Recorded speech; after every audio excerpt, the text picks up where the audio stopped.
в одном из сражений, у нас Шамил оживало сражение, когда эти войска Шамиля пошли в атаку, мощный шел обстрел, шрапнелью, ёхту бшхаят, по пехоте. Нам бясы башкала эрсимят талидит, что кудерса переводит, что эрсимот вашему ему боли.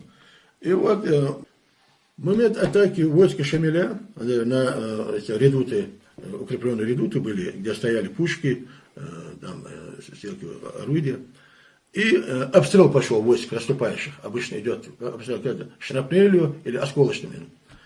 И ряда они разрывали, там воевали. И он, в момент, его заслуга в чем заключается? Его ядром ему оторвало голову. Значит, это Гургула. И удар ядра, голова отлетела, он упал. И в истории, чем он вошел, он после этого, как упал, он в 3 раза встал, махал саблей автоматом в сторону этого неприятеля, падал. И Шамиль, который смотрит в бинокль, подзорную трубу, спрашивает его своих людей, кто они? Узнают, приходит, говорит, воин с такого-то там части, с такого-то там отряда, Ингуш, фамилия так-то, Арчаку, что это.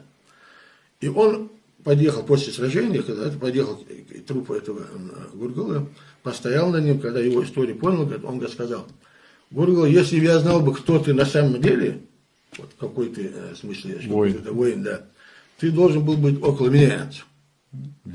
Ты не должен был бы, но он имел в виду,